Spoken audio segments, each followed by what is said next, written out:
All right, we are live and just in time. Jennifer hops on. Hello, how are you We're guys? doing great. We're getting Good. worried. We had like 6 people RSVP and we're down to three. And We're then like, Charlie. where is everybody? And hey, Nimesh, I finally get to hear you without an echo. I know. Hey, Jay. We had Charlie on here, but he kind of had some technical difficulties, so I'm sure he'll be back. If you would have seen if you seen what he had looked like, he literally looked like Deadpool without the mask. Really? I've never seen Charlie not look dapper. Oh, he looked dapper, but it was just like super blurry. There he is. He's back. Is he coming in? There he is. That's coming in hot. Coming in hot. There you are. I see you've got technical Hey, Blair. support. That's my wife, Blair. Hi, Blair. In for technical support. I got to put lipstick on. Hold on. All right. Well, thank you guys so much for joining. I did take Nimesh up on his idea of naming this Tie Talk instead of TED Talk. But I like it. so, yeah, we're just brokers across the country. Charlie's down in Texas. Nimesh is in Texas. Jennifer's in Florida. And I'm obviously in Ohio. But, yeah, we just wanted to go over some of the real estate news and the headlines that we see. And obviously, we're all preparing for changes here in the next 3 weeks, 4 weeks, depending on what your MLS is doing. And wanted to talk to you guys and see what you're telling agents, what your guys' MLSs are doing. What news are you talking about there, Tyler? I don't know what you're talking about. It's only been like Changes? the top conversation for the last year, right? It sure has. It sure has. Look, I'm gonna say this. Like, you gotta be able to laugh a little bit. Jennifer and I were chatting a little while ago, and we had, she had a meeting with some of her top brokers around her area, and they were literally looking at themselves saying, "We're pretty smart, aren't we? We're pretty smart, but we can't figure some of this out. Why?" And hey, guess what? None of us really can right now. Yeah, it was. I was telling Nimesh, so I had lunch with two really dear friends of mine that are broker managers, one of an independent multi-office operation and one that's a manager for a very large Berkshire Hathaway firm. And she's been in the business like 40 years and Bill probably as long as me. And I'm like 30 years. And we're talking about, if you're still going to be offering co-broke and cooperating compensation, well, then do you check the box for concessions? Yes or no? Because our MLS sent out this email that said, what are concessions? And then all in bold type, concessions are not commissions. And then all the agents are calling like, but wait, we thought that the settlement said that concessions can be used for buyer broker commissions. And I was like, oh my God, what a shit show. So it's just been a lot. And we still in Florida do not have our listing agreements. We do not have any modifications to current listing agreements because they kind of indicated on a video that we were going to have to do modification forms to our existing listings. They haven't sent that out. We don't have anything because they also indicated we were going to have changes to current sales contracts. Don't have that. And here we are, July 26th. And I'm going to the Bahamas next week. So I'm out. And this is why we drink on Friday afternoons. Right. Look, I think we as realtors, what we do is solve problems. And we've been talking about this in our offices for a little while now because we give clarity, we give direction, we give consultation, we give trust. And everyone says, right? Know, like, and trust. Mm-hmm. You've got to put that information out there to where you're the one. And right now, if anyone tells you that they have all the answers, they're lying. Mm-hmm. And that makes it that much more difficult because none of us know the answers to any of this stuff is the amazing thing that we're going to have to work our way through. Because just like you're talking about, Tyler, just between Nimesh and I, who we're both in Texas, the MLS in Houston has like a number that you put in the MLS for concessions. Where I am here in Southeast Texas, we just have yes or no. Mm-hmm. We have a yes or no drop down that's mandatory. Right. With no fill in. Yeah, and that's one of the issues that I'm running into because I'm a member of 3 MLSs, 4 in Ohio, and then 1 in Kentucky and 1 in Indiana, and all of them have different rules. Yeah. And so we're navigating, and it's different forms, obviously, for each one of those MLSs as well. And Dayton and Cincinnati have had a joint contract for the last 5 years, and just heard that that's going away because Cincinnati and Dayton couldn't agree. Dayton wants to keep the current contract and add an addendum to it, which is super easy on buyer broker compensation. Cincinnati wants to modify the language of the contract and put it in there. So there's a little bit of tugging going on between the MLSs and kind of a power grab, which is always unfortunate because the only people that it affects really is the consumer and the agent.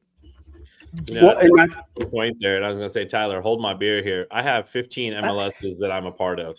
Right, 15. Just because I'm in Central Texas, Austin, San Antonio, Killeen, Abilene, Houston, Galveston, College Station, go on and on. I'm Netris, Dallas, everything. Yeah. 15 different ones. And you're just sitting there like, okay, well, can you all just get on the same page? No, they can't. And, going back to what Charlie said, we joke around about how nobody knows everything. We do. We know a lot, right? But nobody has the 100% answer to it all. And I'll tell you what's kept me sane is when Charlie had that little chat with me this one morning. I called him up and I was just freaking out. And I was just like, Charlie, I thought I was pretty good about all this. And I know I've got a pretty successful brokerage and I got some really good agents that follow me and pay attention to what I say. And I literally have nothing to say to them that's really good right now, and Charlie just kind of let me know. He's like, hey, listen, nobody does. It's okay. The good thing, though, and this is kind of sad for our industry. For us, the good thing is that we're paying attention to it. We're actually making some changes. We're actually masterminding. We're talking to each other. We're talking to other brokers. And that way we're bringing that value to our agents. Whereas a lot of the people in my area, they're barely understanding that there's an NAR lawsuit. You know? You're so right. Yeah. That's true. No. It is. That's really true. I know not this past Monday, the Monday before, Deborah Beagle and I got on a call at 4:30. We started Eastern time. We ended at 8:00. And in the meantime, she's like eating cheese stick and a salami stick. And I'm in the office and we're talking and she's like, oh my God, what other brokers are doing this? Like we just spent 3 hours and we wrote a 1-page buyer broker agreement. I had a draft and then we sat there and she's like, well, I don't like that. I like that. And so we're like editing it and I'm like, I'll send it to you. And she said exactly that, Lima. She's like, who else is like really doing this? And so I talked to her again this morning. And so it's just, I'm thankful for all of you, for our mastermind group. And I'm thankful for our peers that we can lean into. But you're right about I'm on a task force for my board and they just re-upped me to be a director again for the next 2 years. I was like, what? And but they said they had a local broker, they didn't say who it was. Obviously, I have some ideas I think it's a brand and like a large, pretty big office called, and they were like not understanding why they couldn't just put it in the MLS and the comments. That was their big solution, is we're just going to put our compensation in the comments. And the staff's like, no, you can't do that. And they were like shocked. They're like, this is like not a small operation. And this broker did not get it. The interesting thing when you say that though, Jennifer, is like, okay, you can have the successful brokers or, the whatever. Okay. Hey, they've got a lot of transactions, a lot of things going on. I don't know how things are going to get enforced, right? And I think the ultimate goal for all of us is to not just educate our own people, but to educate the rest of the industry as much as possible and kind of get through it. So it's going to really matter on what kind of attitude everyone has towards each other when it comes down to, how people are going to react to say, hey, wait, listen, you said this, or hey, this is supposed to be like this and all that. We have to be able to help educate the whole industry, not only just the consumers, right? Yeah, no, that's true. Well, and I think there's so much misinformation out there. Yeah. I'm seeing other brokers and even agents sharing stuff going, oh, you can do this, you can't do this, or we're going to find this workaround. The worst thing that you could possibly do right now is try to find a workaround. Yeah. You're just going to be named in the next lawsuit. Yep. Well, that's you're saying basically too, if you try and stay exactly the same as where you are right now, in effect, you're making a choice to try to make a workaround by staying the same, right? Mhm. Yeah. And let me ask y'all, Jennifer, did you have buyer brokers agreements in Florida prior? We had them available. They were not mandatory. And Florida, just to make it fun, has totally different agency laws than a lot of you all. That's what Deborah's like. She's like, what? So we are an assumed transaction broker state. Hi, Kasha. That's one of my agents. She's so cute. We are an assumed transaction broker state. So in the state of Florida, if you are doing a real estate transaction, there are no agency forms required unless you are not working as a transaction broker. And so everybody is assumed to be a transaction broker. And then if you want to be a single agent, like a buyer broker, then you have to do a disclosure for that. And so it's just interesting. It's different. So yes, we had buyer broker agreements. They were not commonplace at all. And so they've updated those. They've given us a new showing agreement this week. They gave us a pre-touring agreement, but we did not get our listing agreements as we were promised. And they'll send those to you like what, the day after it's actually required or something. We're expecting full listing agreements it's a 1-to-4 contract in January, right? And that's what I was going to tell you, Jennifer, when we were talking earlier. We have the Texas Association of Realtors, and we have TREC, the Texas Real Estate Commission, that we get our contract forms from. And TREC is not going to even make one change until maybe January. So TAR dropped us a whole like 17 new forms and changes and things like that. I feel like you guys had them early, a lot of them. Well, I mean, let's be honest, right? Like, one of the things that, Charlie's probably going to agree with me on this one. One of the things that really annoys me about this lawsuit, because it's mainly about transparency, right? Would y'all agree to that? Well, Texas has been transparent from day one. Our forms are promulgated forms that you don't change, you don't make up, you don't have from broker to broker. It's different. They're all the same forms. We all use them. They're very transparent to buyer and seller, how commissions work, how payments work, how agency works, who represents whom, et cetera, et cetera. So it's kind of annoying for us that this whole national lawsuit is affecting us in such a way that we already had everything going the right way. Right, Charlie?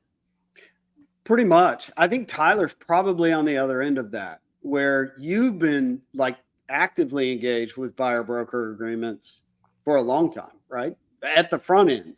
No, in Kentucky, yes, we've been practicing that way for a long time, but not on the Ohio side. Okay, you're a man torn. Well, that was an office that I merged with in Kentucky, so they had been doing it that way for quite some time. But it was not up front. It was not it could have been done at the time of offer. Mm-hmm. Yeah. So interesting. Very, very interesting. Yeah, it is. Well, and every day we get a new form, and I do a new little loom. I'm collecting a video of, I'm going to try to kind of explain each form and create just a one-stop resource page on what we call our agent hub, and to educate my agents. And then also it could be a place, like you said, I think it was Nimesh, about educating the agents in the market, where they can go, and at least if their broker's not explaining it to them, they can get the information from us.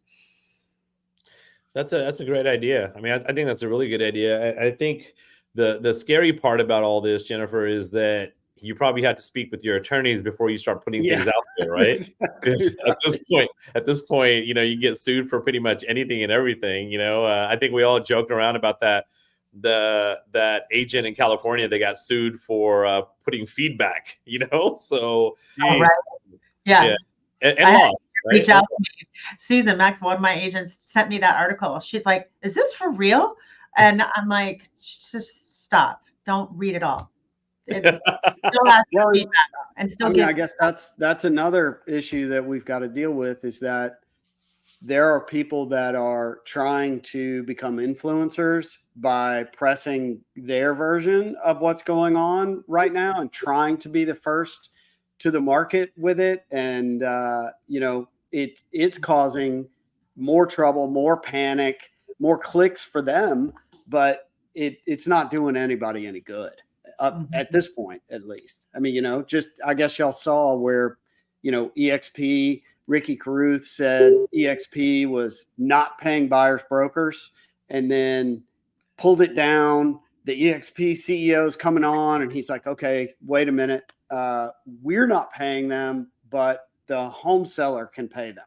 And it's like just a little semantics. It's a shell game. Yes, in the whole deal. And you're seeing full companies come out and say these kind of things that are really muddying the waters right now. I mean, assassination attempts and there was that too. Out the president aside, it's like this is exactly what we need right now. Hey Rachel, how's it going? I'm surprised you're actually watching. I saw that. Look at that, John Mangus up in here. Love is that John. our Rachel? John Mangus. Yeah. What's up, John? Yeah, Charlie, that's our Rachel. What you mean, like Nim and Rach, Rachel? Yeah, that's yeah. Hey, okay. That's my BFF RBF. Oh yeah. That's true. BFF RBF. Well, I think bottom line, we'll all get through it. I just, we've all been having our ears to the ground and listening and preparing as best we could for the last 2 years. And like I've tried to tell my agents, because they're all nervous too. And we had a sales meeting a week or two ago. And I said, I feel like we're all like racehorses at the Kentucky Derby when you're in the box and you're waiting to go and you're like, and it's just like, we just want to get out there and do it already. And we can't because they haven't opened the gates yet. That's a little bit, I feel like there's this stress. And I've just tried to tell my agents, like, take a deep breath. It's going to be okay. The world is not going to stop. Real estate is not going to go away. Buyers still want to have your help. Sellers still want to work with agents who have buyers. They don't want to limit their buyer pool. We will be okay. We just are going to work with how we have to communicate things. And I love that, Jennifer. On the good side of Jennifer. things. That makes so much sense. Oh, sorry, Charlie. Sorry. Oh, go no, ahead. I didn't hear you were talking. My bad. No. Go ahead. Oh, well. That did y'all see Buffini's bold predictions? I mean, Yes. so Yes. on the positive side of things are I mean, things for us, inventory is moving up quickly, prices are not rising as quickly, and I can see where he's coming from, but he's saying 40% of our agents' sales are going to be pressed into the last quarter of the year. On board? I'm here for that. Yeah, I'm ready for that too. I agree with that, Charlie. I analyzed all that. I watched that too. He had some good information in there, and he had his reasonings, right? And one of the reasons is the fact that, okay, interest rates didn't drop the way that everybody thought they would drop, but there is the drop coming and all of that. Not all the way down to 2.5 or anything like that. Hey, Nina. But one of the things that made a lot of sense was always happens, right? We have an election, or we have a war, we have something going on. We talked about this last time, is that people always just take a step back, right? But the bottom line is there is a pent-up demand for buyers, and with the inventory coming back, they're going to have some good choices now, right? They're going to have some good choices. So it'll be interesting to see what sellers are going to do to make sure that their house is the most attractive house when these buyers start coming off the fence. Absolutely. Florida and Texas are really getting picked on too, because it's like they say we have the most new home inventory in the country. Yeah, Charlie, I think that has something to do with the fact that they learned their lesson from COVID, right? During COVID, they just couldn't get houses on the ground, and then they couldn't buy land enough. And I think they all, from all the builders that I deal with, they all went and made sure that they got the land grab very quickly. Land grab all over the place. Once that land grab happened, now they're developing.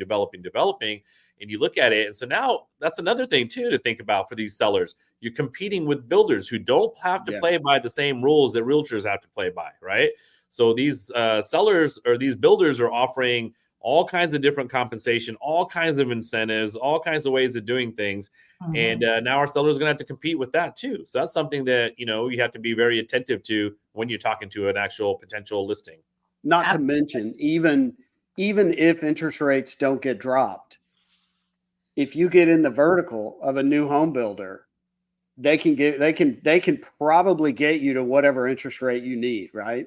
Mhm. Oh man, Yeah, Charlie. and I if you know a lot more than I do, but the ones that I know keep the project to itself, and none of them they flow all the money back into that project and pay down that debt as soon as they can now because of the GFC in 2008, and they're in pretty good shape. I mean, financially, I don't think normally it's the developer who's stretched out who gets their head cut off with the economy.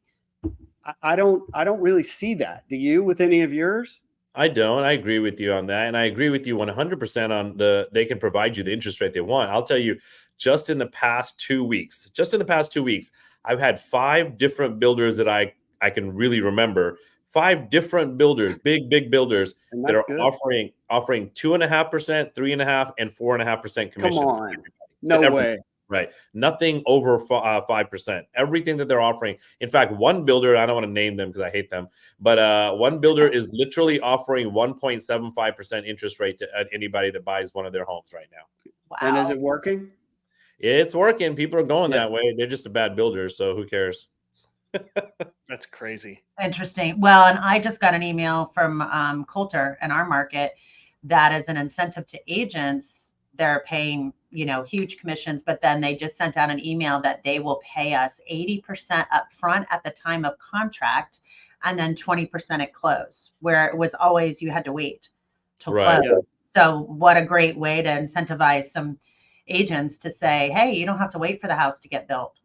Yeah. So Now, right when we go solid on contract, you're getting 80% of your commission up front.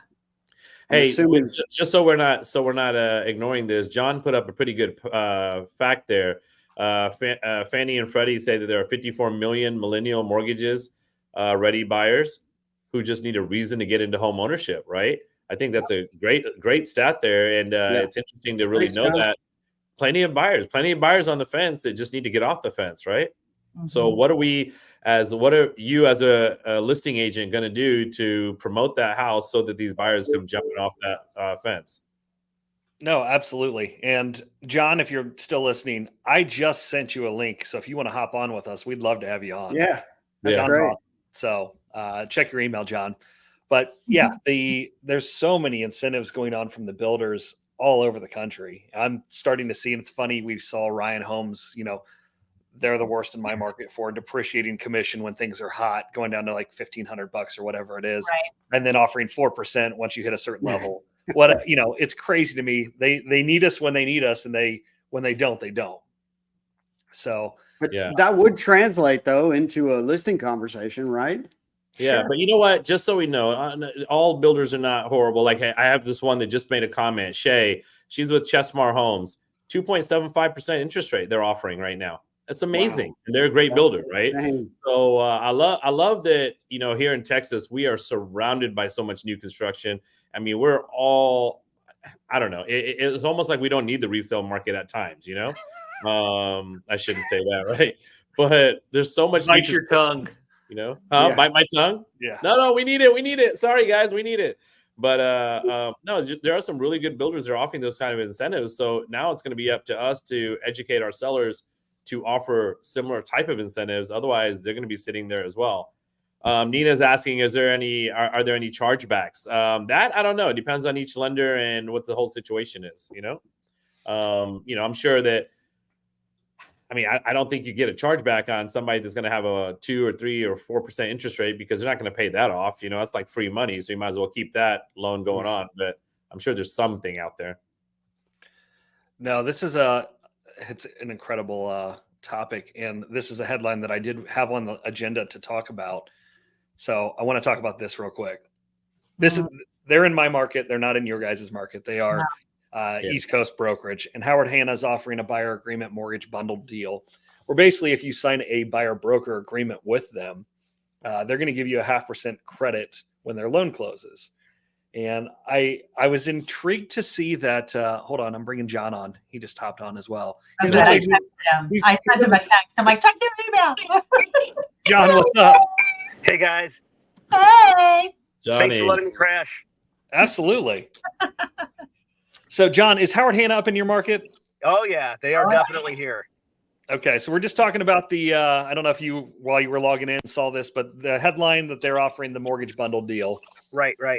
and I was super surprised to see that Jared James liked this. He liked the idea, and I know Yeah. builders have been doing it for a long time, and I think there certainly is room for package deals like this from different, bigger brokerages that have all in one-stop shops, right? Right. But it concerns me because I think the consumer is, hey, I'm getting 0.5% credit at the closing, but on a $400,000 house, that costs them $10,000 if it's an eighth higher on the mortgage over the course of the loan. And don't get me wrong, I'm not smart enough to figure that out. I'm not a math magician. I put that into ChatGPT and it told me. It is really interesting. I think Jared's point was, they're doing something innovative and different to maybe change the conversation a little bit. And, we're working on something as well, not going that route because I feel like that's just a disclosure nightmare, what they're attempting to do. I mean, I'm actually on my way to a 315 to meet with a large mover. And what I'm attempting to do is put together a bundle of like actual dollars and cents value items to hand to a buyer at the time that they sign a buyer's agency or a buyer representation agreement with one of our agents, that they can use the $500 coupon against their moving expense. They can use the $500 coupon from a large flooring company for carpet or luxury vinyl or whatever. I'm trying to bundle together about $2,500 worth of value items to give to our agents to share with buyers at the time they sign that document. Dude, we got to talk after this. Yeah, I love I'm that. taking notes. I like it. John, I don't love have a gun, that. by the way. Yeah, John, I think that's great outside the box thinking, but I'm with you on the part about disclosures, right? Because you got to be very careful on the tit for tat type of disclosures on stuff like that, right? Exactly. Well, and my big concern is, hey, I love the idea. I have no problem with the innovation of it, but are they going to know what that rate is before they sign the buyer broker agreement? And the answer is probably not. No way. So unless you're sending them to pre-approval, and they have already pulled credit and done all of those things, you're Right. not going to know. They don't have the chance to compare. And I think that's where I kind of draw the line of, is this good for the consumer? Right. Okay, and by the way, the last 3 agents that we've recruited, other than brand new agents, were from Howard Hanna. So there's some chinks in their armor if they're in any of your markets. Good to know. Good to know. If you're I from have Howard a- Hanna and you're watching this, I please have a give us very a call. I'm Yeah. sorry, Tyler. I have a very good friend of mine. Jennifer knows her. Anyway, she's out in New York. Tyler, you know her. She deals with Howard Hanna as well, and it's interesting that they have you on a little bit of a lot. They're not in my market, so I have no skin in the game here or no bone. But they have you on some hooks. Like, to get away from them, you have to. It's like a 6-month period, pretty much. Right. Of Like non-productivity. Interesting. Yes. I don't That is understand when brokers do that. I think it's terrible. Yeah. I mean, either you do what you say you're going to do and treat people great. And I've had so many people that come back. We actually had to create a spreadsheet. We call it the date of hire chart. And we have if they left and when they came back, and if they left and when they came back. And I call them my boomerangs. And I just don't understand, though, when brokerages treat agents like that. I see Donna Deaton. She's at one of their offices for a closing. If we need to any Anything. messages, All good. We're all independently owned and operated, and we do whatever we want to do. But I'm with you, Jennifer. I'm with you, John. There's certain ways to behave and certain ways to treat people, and that's not one of them. Like holding them over a barrel, So No, I've always wondered, like, I've seen it too many times where brokers burn a bridge, Amen. and it's like, why would you burn that bridge? Because it works both ways, and they can come back, like Jennifer said, and we've had agents do that. Right. So what you got, Tyler? What else you got? I know you had an agenda today. No agenda. I wanted this to be more relaxed than last time. I did have another headline that kind of I should. oh yeah, do that. Do the headline. another headline that I think is relevant to the conversation of we don't know everything yet because it's a moving target. And Oh, yeah. Colorado basically This said is a big fire one. contracts can't be required for home tours. And it's like, okay, what do you do in this situation? Like Remax specifically being in Colorado, headquartered in Denver, right? What do they do when Colorado says, hey, you're not allowed to do this? This is not in the best interest of the consumer. But you also have, an NAR settlement. So not only NAR, but a Remax settlement. Like, how is this going to affect the agents? I love this article that you posted for us the other day. I read this, and I'm with you. Like, it's a conundrum, right? Like, okay, who takes precedent over whom, right? Jennifer and I were talking about this briefly, and we're trying to figure out, was this a law? Is this an actual Colorado law, or is this a consumer protection saying that it's not the right thing to do? My understanding is it's the state law. I talked to Deborah this morning, and she was talking with one of her broker friends who has an independent there, and they said they actually have a state law that says you cannot require a buyer to sign anything prior to seeing a house. There can't be a condition for them to see a home, that there's some kind of state law, kind of like in Florida, we would call it FREC, like that Florida Realtor, the Real Estate Commission, or what we call DBPR, Department of Business Professional Regulation.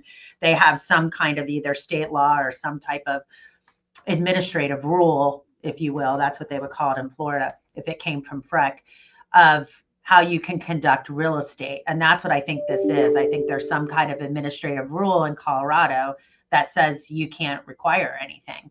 And then NAR comes down with this settlement, and I would think they can't trump over Colorado's laws and rules, but we'll see. Yeah, we should try to get some of our Remax Colorado buddies on here to call Tracy Kennedy or Karan. Right. What's funny though about that, Jennifer, is that or what Tyler said earlier is that nobody knows 100%, but none of us have our head in the sand, right? None of us have our head in the sand. We're paying attention. We're putting out what we think is the right thing at this moment. It could change tomorrow. But watching some of these type of things, like in Colorado, or what's going on with the MLS over there in New England area, about how they're saying it's a First Amendment, or it's against the First Amendment for sellers not to be able to offer certain things. So it's kind of you're sitting back and you're just watching that, right?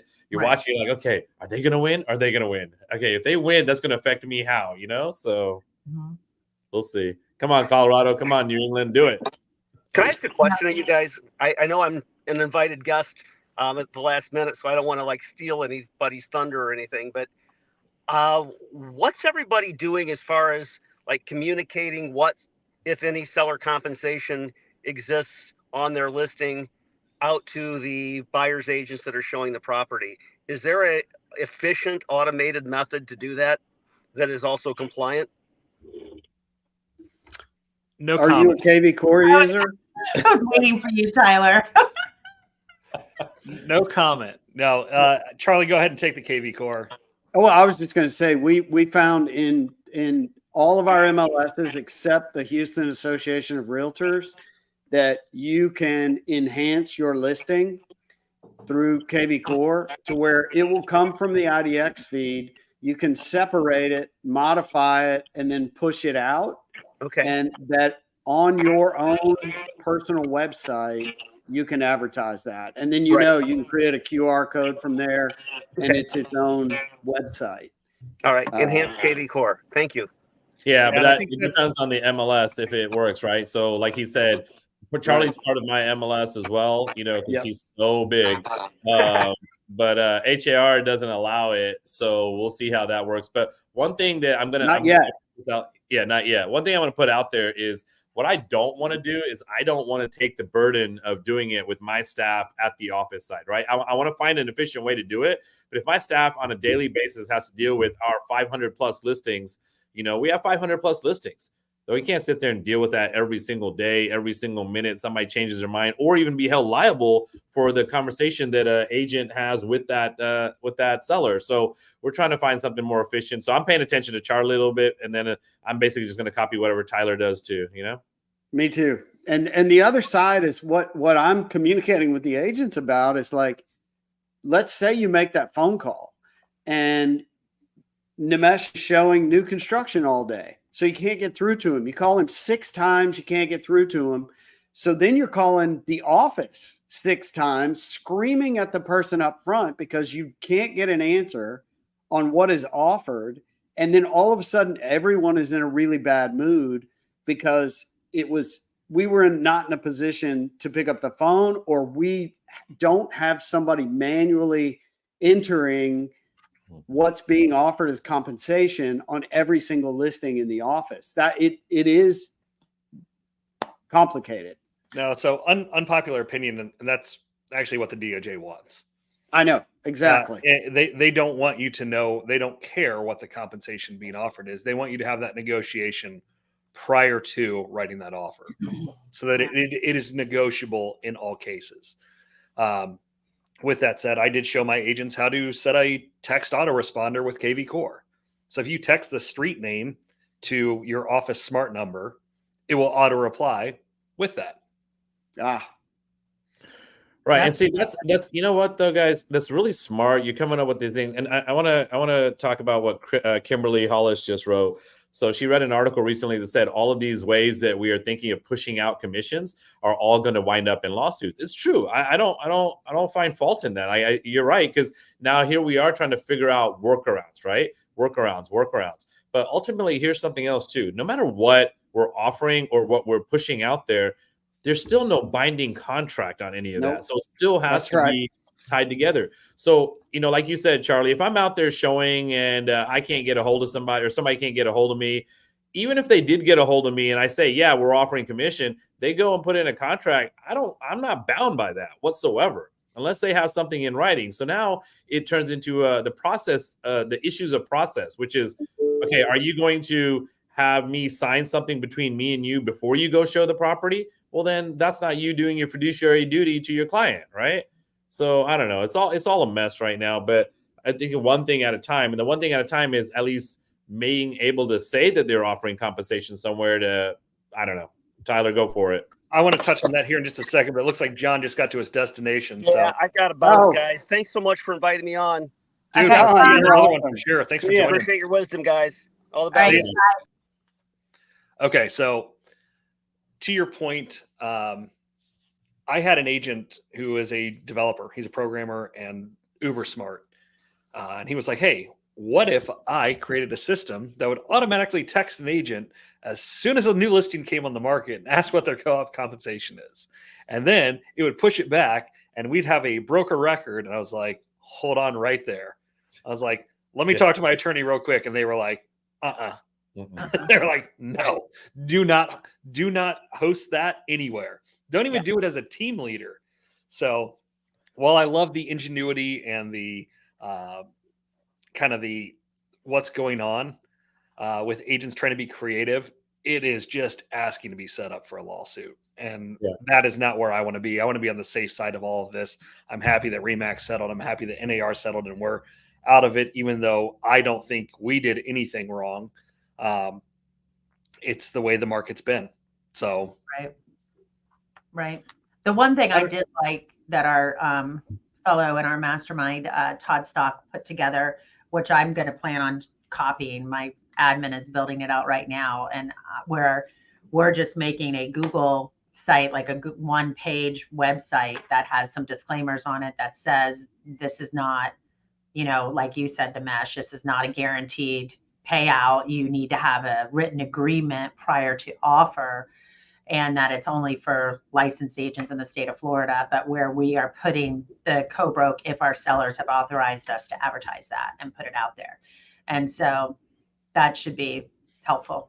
But are you automating that, or are you manually checking that? I don't know. Everybody's office works differently. Like our agents put their own listings in the MLS. A lot of people have admins doing that. Right.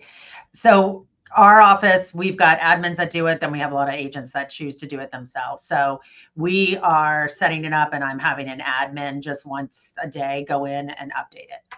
And so that's what we're doing. You know, she's got a system down. I tasked her with it a couple days ago. She's pretty much got it built out already. And so I think that's what Todd Stock is doing too. They're just updating it daily, and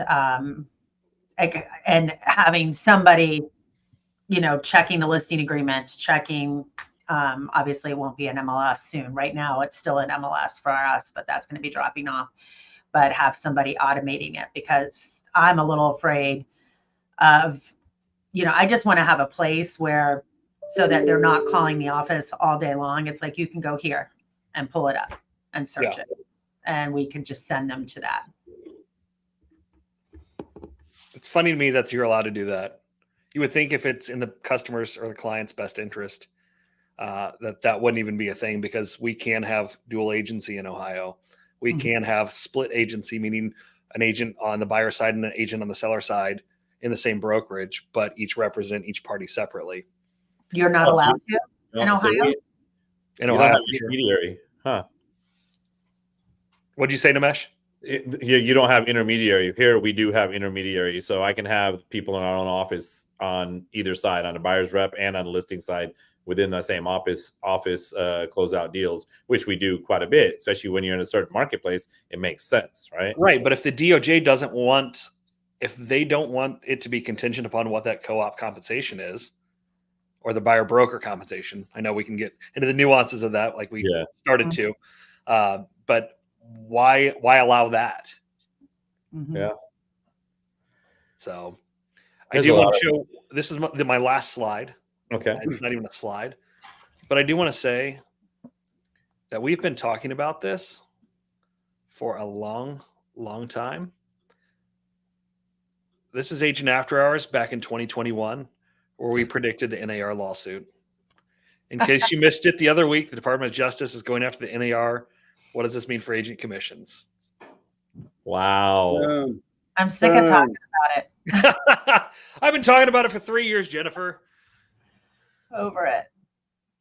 That's what I mean about that horse that's at the race. I just want it done and over with, and let's just like move forward and shift and do what we need to do and go sell houses and help customers and be transparent and communicate. That's what I keep trying to tell my people too. I said it's just about communication.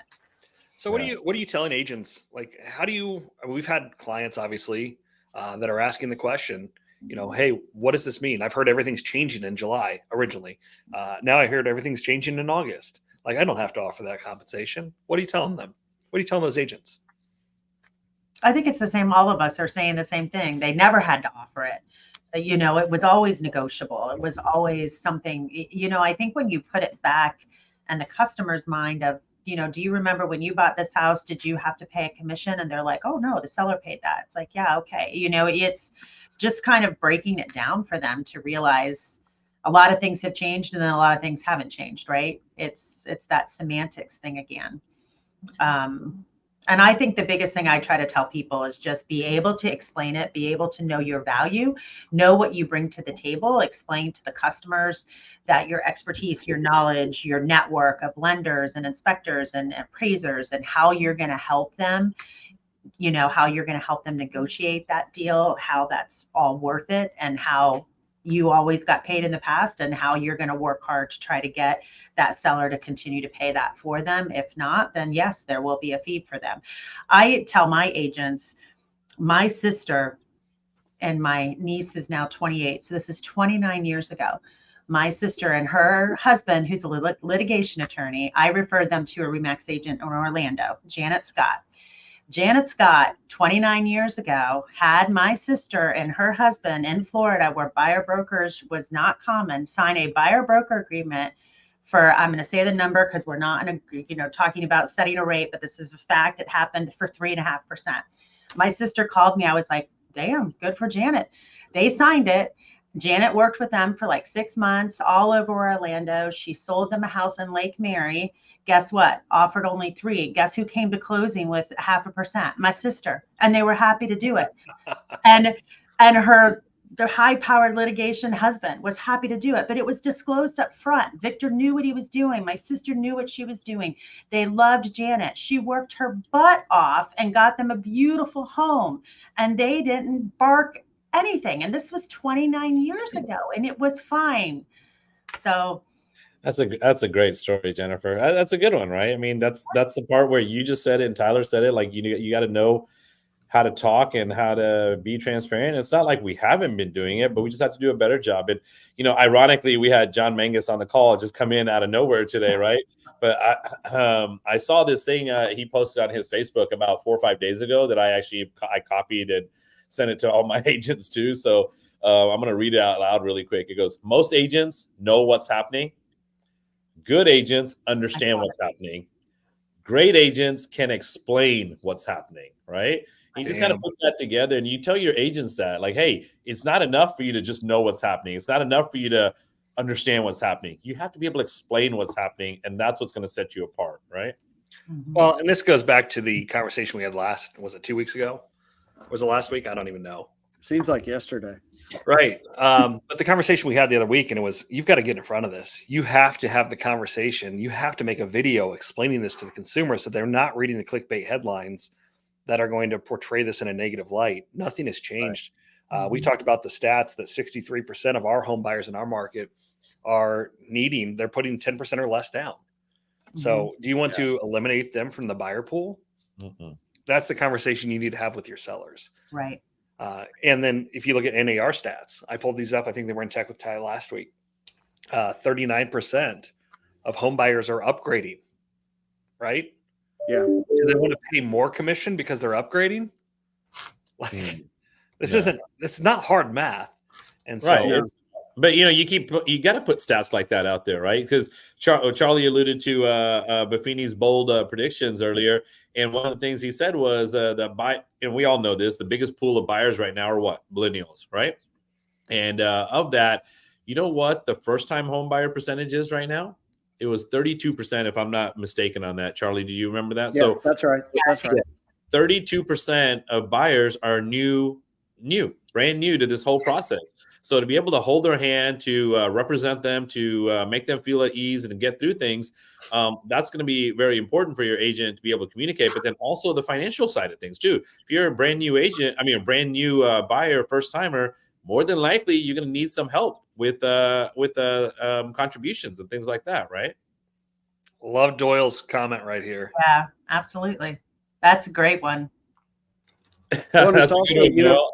I love Doyle. Think about it. You have the opportunity right now before all this changes, because I think in HAR, the previous commission offers are going to vaporize. You won't be able to even go back in the history and find them, but you can pull all that data for your farm, for your whatever area that you work, and see how many listings now are offering compensation, the number of days on market that they have, what the compensation is, and you can use that data for 6 months going forward, trying to explain about having the bait in the water.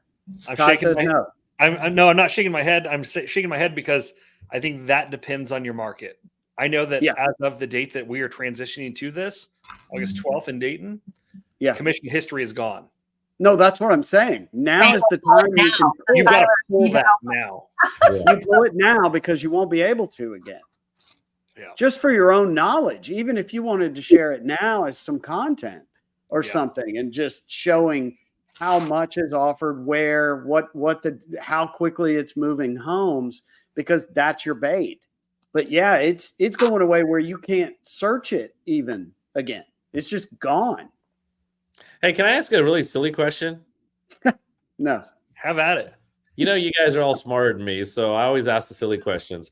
For all full transparency, wouldn't it all just been a 10 times easier if DOJ just said, hey, all commissions need to be publicly displayed everywhere? They tried that in California.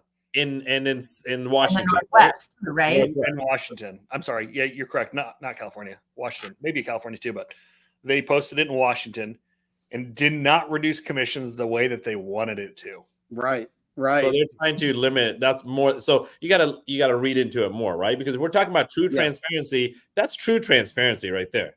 100%. Redfin was putting it on their website. Yeah. And don't forget, this happened to the mortgage business where they said they were making too much money and put a Trick. cap on what they could make. Yeah.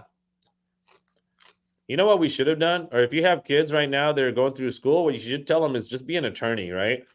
So I think, if you become an attorney, you can do some class action lawsuits against all these industries. I think, hey, listen, the sellers won big time here. I think they all got a total of $28 each, while the attorneys got $250 million or $550 million or whatever it was, So, Well, I think it's hilarious that they're coming back going, hey, this isn't enough money for these home sellers that were harmed in the process. yeah. Oh, but a third of it's already gone, right? Right. So let's increase that number. Yeah, no, it doesn't make any sense. 0 cents. There's no common sense anymore. We're like all on a watch list now that we've been doing these. I've been on a third plus Great. expenses. So glad I joined, Tyler. hey, Tyler, Charlie, I've been on a watch list. Okay, so Always. That comes with your mohawk and beard. yep, I got the Oh. mohawk here, right? So I've been on a watch list. I'm everywhere. I get checked Oh, 8 man, times. did you when I'm steal at the- Charlie's internet? Because now you're breaking up. Oh, It's sorry. So what else? Anything else we need to talk about going on? I'm Other good to go than- if you guys are. Did you see Jared James talking about so in Texas, we have a short form for a buyer. We have a official form, a longer form. And then we have the agreement between brokers, like Nimesh was talking about. If you call and he says, I'm offering you X, then you write X in this form and have them sign it to formalize. And then you're carrying around these copies of buyer's agent agreements to sign on the hood of the car before you show. I mean, literally backing up 25 years here. And do you think they'll modify those agreements, or do y'all have agreements that say they're non-binding? We don't. I don't think. Did you Jennifer- see that, Tyler, when he was talking about that? Because I thought that was interesting. It made sense to me too. No, I mean, is that like a Zillow touring agreement that's non-binding? Yeah, pretty much. Okay. Like to create some rapport. Like they couldn't always leave before. That's distracting. I'd pour you one from afar if I could. Oh, thank you, my friend. No, here's what's happening that I think is going to be a bigger issue. And I've got my first one going on right now. And that is I just had a buyer's agent who's been working with this client, talking with them since 2021. When we made it mandatory in our office, February 1st, to have a buyer agency contract signed, they had it signed. And lo and behold, you can probably hear this glass. That's our theme music. Yeah.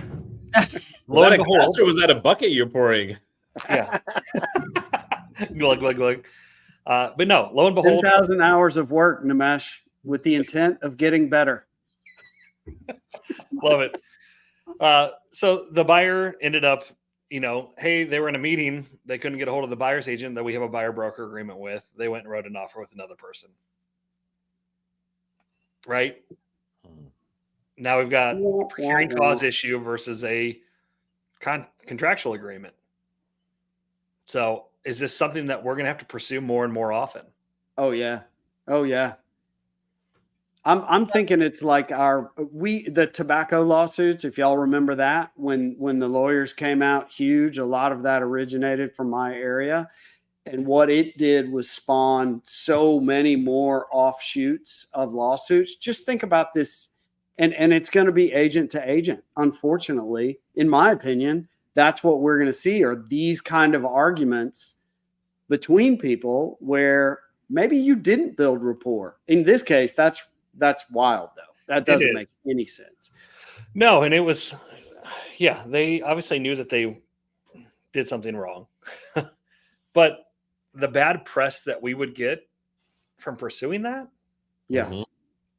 it's like, Agreed. where do you draw that line? I wish there was a way, and there's not. I wish there was a way that similar to, I don't know if you got your states have small claims court. Yeah. Yeah. Yeah. Yeah. Okay. They call it different things in different states, but we can't take them to small claims because we're a company. Not in Ohio. I have to have an attorney representative, has to go through regular court. We can actually. I've done that. Interesting. We can, but what happens, right? You get a judgment, and then what? How are you going to enforce that judgment? Right. Right. And again, the negative press associated with it. Yeah, exactly. So you not only get the negative press, but you're also negative on the financials because now you have to enforce the judgment. How are you going to enforce it, right? Right. Well, so And let's that- rewind a little bit, Tyler, and unpack that just a little bit. So they knew they'd done something wrong. I don't want to talk too much about it because it's still going on. Okay. We can revisit after it's done. We'll Sure. do it as a. No, as I'm a not sure case how it's going study. to play out. They obviously knew that they had signed a buyer broker agreement. So one of the things that I will say to all agents that are watching this is make sure you have a record, because we are in a day and age that it's really easy to send something for digital signatures Yep. or upload something to Dotloop or DocuSign or whatever it might be and share that so that you have a record of it instead of just saying, hey, I made you a copy and I gave it to you. Make sure you have that electronic date stamp. Mhm. Right. Okay. Hey, I'm I'll going to take ask that. I'm going to ask a question. Are y'all done with that part? Yeah. All right. Since I got 3 of the top brokers around the country right now, I'm going to ask you guys a question. I'm not going to put you on the spot because I know some of your agents are watching this. So just putting this out there in your head. Are you guys ever going to think about saying, no, you can't sell your own listing? No, you can't say that. So you can't be a dual agent. Correct. We already do that on the Kentucky side. Okay. It's weird how the different parts of the country, it's all different, right? Yeah. Yeah. I mean, I would defer back to state law as well. Yeah, I don't see it happening in Florida. Because we're all transaction brokers anyway. We're just working for the transaction. That's so weird. I know. That is weird. It's so weird. No, I'm torn on it because I think, I've operated as a dual agent before, and it's just you can't disclose certain things. Here's where I think it becomes an issue. There are definitely times where a dual agency situation can be helpful, especially if you have two parties that are very agreeable to terms. It's when you have an interest, like you knew this person versus you didn't know this person. Yeah. That it's like, oh, well, you were good friends with them. And it's like, still, at the end of the day, my job's to represent both of you equally. And I have no doubt that we have plenty of great people in our industry that will represent the right way or, keep certain things to themselves, to make it all fair. What I have issues with, and again, I haven't made any decisions either for any of my agents that are watching right now, but it's one of those where in the happy lawsuit period that we're in with our industry, I almost feel like, is that one of those where I can just cut that off right now, So just putting it out there, Here's the situation that I think is going to become tougher. And it's when you have an unrepresented buyer. Okay. If I sign a listing contract at X, right? And then they were willing to offer a buyer broker compensation. Unrepresented buyer calls me and says, hey, I want to look at this house. Okay. Do I go out and show it to him? Yeah. For what? I have a fiduciary responsibility to my seller. So Correct. of course I'm going to go show it. Correct. Right. But now I'm going, hey, this unrepresented buyer doesn't necessarily know what they're doing. Maybe they do, maybe they don't. Historically, they have not. They have no idea what they're doing. I now have to be present for inspections. I now have to be present for all these different things. Oh, you want quotes? Everything. Right. All right. So now I have to charge my seller more.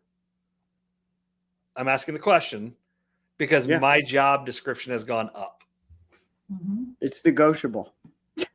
But yeah, so what you normally do in our case in Texas is if he had already given you permission, your seller, to be an intermediary is what we call it, but that go between you would then assign that to somebody on your team because No, I'm in saying they your don't want firm? representation. No, can't- no, Charlie. What you're saying about the intermediary, that means that the buyer's being represented properly and all that, right? So you maybe Right, give right. it to And a I, team member, right? He's talking I about think it, somebody comes in, no representation. What do you Correct. think? I think it comes down to your gut and doing the right thing, right? I mean, and look, Well, this is why I have a problem with there's no co-op compensation, yeah, right? It's buyer broker compensation only, because it used to be that there was, you got X for listing the property and you could share that commission with another broker. The new contracts that we have, at least in Cincinnati, hmm say it's X to listing broker and B to buyer broker. ours too. Same. Haven't Ours seen used to ours be- yet. What's that? Haven't seen ours yet. Just Haven't gotta. seen them in Florida. Hey, Jennifer. Oh, frick. Yeah, haven't seen a freckin' contract. No, no.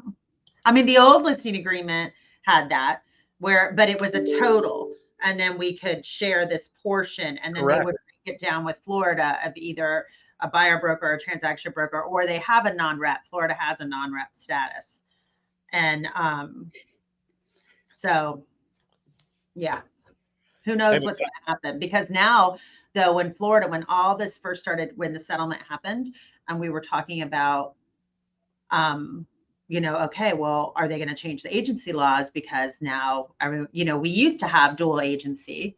When I first started in real estate, we had single agency with transition to dual, and we couldn't even talk to anybody. We had to walk right up and be like, here's your agency disclosure. So then they got rid of that and said everybody's a transaction broker, and the only time you would have to give an agency disclosure would be if you're not. And we no longer do dual agency. I was slacking and just staring at Charlie. I'm sorry. I No. know. I But- just moved you over, but Jennifer, can you elaborate more on that? Because I'm also taking my Florida broker's license. And for the agents watching, I think it doesn't make sense. Like, what is a transaction broker versus what we practice in a lot of other areas in the country? So the transaction broker is basically the same as like what, so they just they changed it from dual agency to transaction brokerage, because the only thing that really changed was the fiduciary, because when you're a single agent working for either the seller or the buyer, you have a fiduciary and like a duty to obey, if you will. And so when you were a dual agent, but we used to have that, you would have dual agency, you had that confidentiality that you couldn't disclose to the other party anything that this party told you without having something in writing from them authorizing them to say, hey, I'm offering 200, but I'll really pay 225, that kind of thing. So they got rid of dual agency, and now they have transaction brokerage. So transaction brokerage basically reads, let's see if I have some language, I'll read it to you. I don't know if it's going to be on here. Hold on, let me log into the CE shop real quick. No, I've got 20 million disclosure forms on my desk. Hold on. Basically just says, hold on. Is this the transaction one? No, you're good. While you're looking that up, yeah, I think that's the difference that I think is going So to transaction brokerage just basically says you're dealing honestly and fairly. You're accounting for funds. You're using skill, care, and diligence in the transaction. You disclose all known facts that materially affect the value of the property that are not readily observable. Present offers and counter offers in a timely manner. Limited confidentiality unless waived in writing by the other party. This limited confidentiality will prevent disclosure that the seller will accept a price of less than their asking price, or that the buyer will pay more, or the motivation of selling party, or financing terms, unless the other person tells you can. And so that's basically, it says limited representation means that the buyer or the seller is not responsible for the actions of the licensee. Additionally, parties are giving up their rights to the undivided loyalty of the licensee. The aspect of limited representation allows a licensee to facilitate a transaction by assisting both buyer and seller, but licensee will not work to represent one party to the detriment of the other when acting as a transaction party broker to all parties. Interesting. Good times. Yeah, it's funny because there's a lot of instances where I'll recommend that you don't do dual agency. Mm-hmm. For instance, if you have a buyer that wants to offer $150,000 on a $200,000 listing, Nimesh is like, "What's a $200,000 listing?" Right. No, I'm Like, using where this are you? 1972. anyway. So when you have that scenario in a dual agency situation, I just have to present it. So in a lot of scenarios, I'll say, you can represent yourself, and I will represent the seller. And there are things that I can tell you that I couldn't otherwise tell you. For instance, if you're offering 150 on that $200,000 house, I can tell you there's no way in hell that my seller is going to entertain that. Mm-hmm. Right. But as a dual agent, I can't. So yeah, that's an interesting. And Charlie and Nimesh, you guys don't have that, correct? You have dual agency. Right.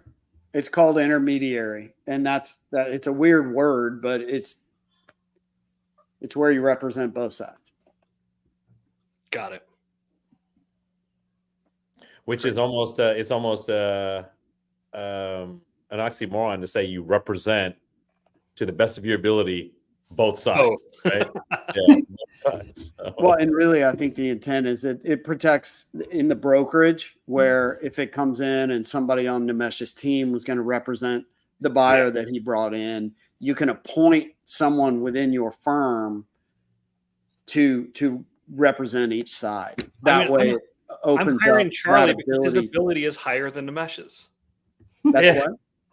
Yeah, no, absolutely. But no, Charlie, I think that's the key, right? What Charlie you just didn't said. even get to hear that bragging I part. You didn't. got to say that again, Tyler, for Charlie. I said I'm hiring Charlie because the best of his ability with Charlie is higher than Nimesh's. There you go. Anyway, back to some serious conversation. So, no, Charlie's right about that, right? So, that's the whole point of intermediary in our firm. Like if my brokerage has X amount of listings all around this area, and we have buyers agents that are coming in and selling those, we should be able to represent, so me as the broker should be able to represent both parties, but I'm appointing two different agents, right? That too. Agreed. I think the hardest part for me right now, and again, I'm just thinking about it and getting perspective, is that when somebody comes in directly on that agent's listing and wants representation on both sides just for them, that's it. And that's the tough part there, right? That's where it becomes a little tough. But answering your earlier question, Tyler, I actually do have the conversations when an unrepresented buyer comes in on one of my listings, right? So, if I'm talking to a seller and I say, okay, hey, listen, what do you want to offer for this and blah, blah, blah. They give me X, okay? They're saying, here's X. This is X for you, and this is X for a buyer's agent.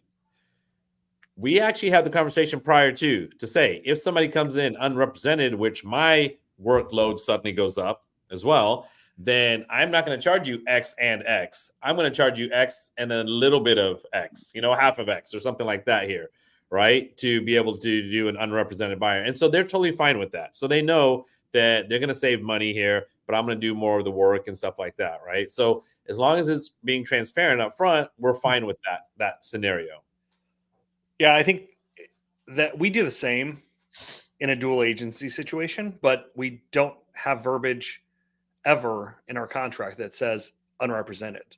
And so I think that's the difference is it's going to be different for us moving forward.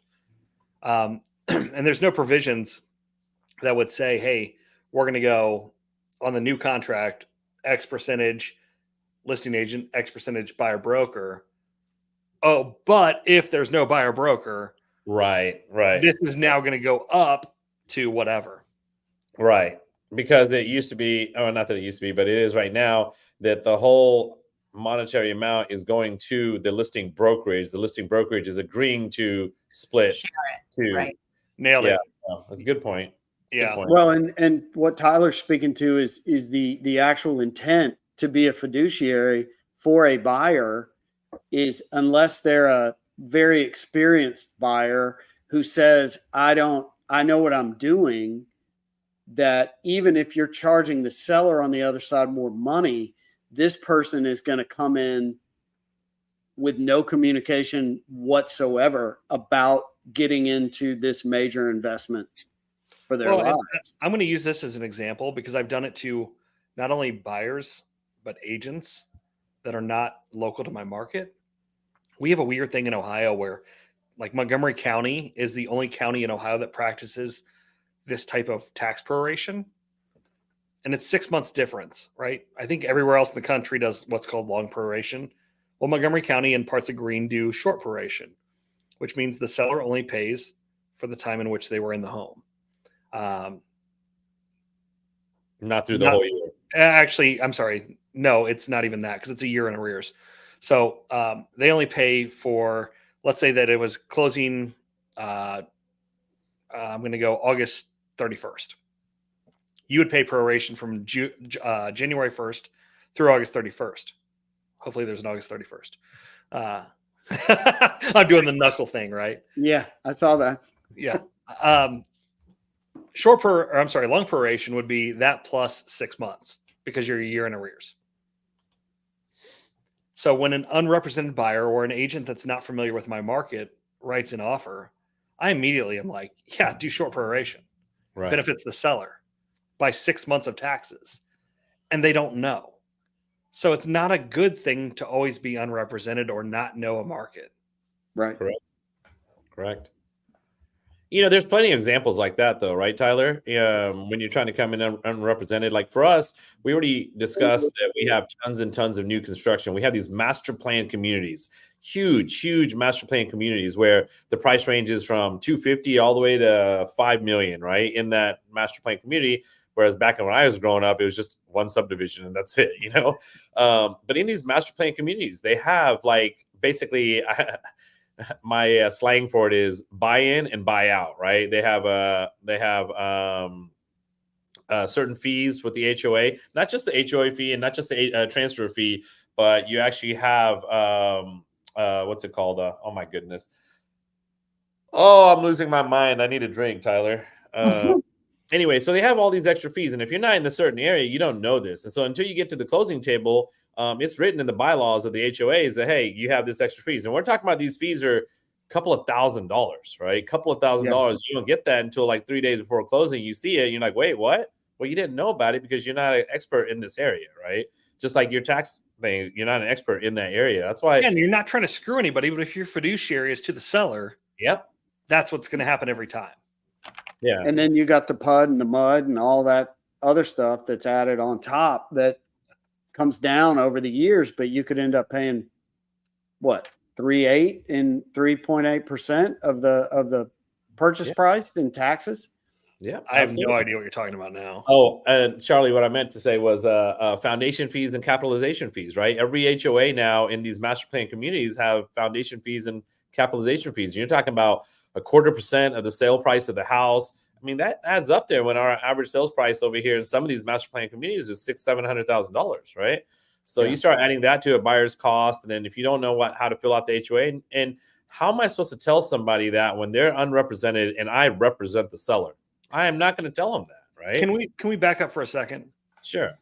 First of all, I want to know more about what this foundation fee is and how do we start an HOA? Secondly, what is a PUD and a MUD? I know what a planned unit development is. I've never heard of you MUD. remember what Jennifer was talking about earlier, that other broker, Todd Stock? Yeah. That's a PUD. He's a MUD. PUD. He's a PUD. Yeah. A He's MUD a is PUD. a MUD is a municipal utility I'm district. going to plug in. Yeah, it's a municipal utility district. It's another tax for us. Okay. Especially in our areas when you have, and not inside Houston, but when you're outside of Houston, like in the Sugar Land area where I am, and a lot of these master plan type communities, you have MUD taxes, right? And the MUD taxes are usually there to help you. We call it MUD because that's what it is, MUD. The MUD taxes are there to help do certain things like levies and help improve the district. So those MUD taxes start going down as you pay off the bonds, or as more and more people keep moving in there, so that bond gets paid off sooner and sooner and sooner, right? But Got you it. have to disclose those kind of things because they're not everywhere. They're only in certain areas. They're added onto your tax rate. Weird. All right. Learned something new today. And that's all for infrastructure for those master plan developments. And then, or any development really now you can apply for that. And then, but within a master plan community that has all of these amenities built into it, they've now got, and that's what the HOA is basically, is you're paying for the clubhouse, the pool, the golf course, whatever it may be, that's those amenities within that subdivision. That's not only an upfront, that's an ongoing monthly fee as well, Correct. Gotcha. which is not small. Which I think that's why Tyler hit it on the nail by saying, how do we start a HOA? Yeah. These foundation fees, like you literally have to buy into the subdivision and you have to buy out of it. So when you sell your house, you have a fee to leave the HOA. When you buy the house, you have a fee to enter the HOA. And throughout the year, you have fees for the HOA. I just want to be the management company. Yeah. Yeah. No, you don't. All right, guys. Nice. I think we got into the weeds a little bit on stuff that is not relevant to the entire country. Sorry. No. I asked the question, so it's completely my fault. But I was curious because I've never heard of that in my life. And PUD for you is planned unit development, correct? Right. Public utility district. Ours is planned unit development. Okay. Was that a laugh or a sneeze? I That think was a he's walk laughing. away. Oh, He's laughing at us Southerners, Charlie. oh, Get a rope. Get a rope. All right, guys. Sorry. I think that's all I got, unless you want to add anything. Nah, I gotta get going here. I gotta go to my mud. I got to get my PUD. Well, thank you all so much for joining. This has been awesome. Thank you. Thank you for putting it together. It's Yeah. been fun to see you guys. We'll do. Totally awesome. Have a good weekend. You too. See ya. Adios. Hey. Bye. Don't hang up. Stay on afterwards. I'm going to end the stream. Okay. That's not me, right? Okay.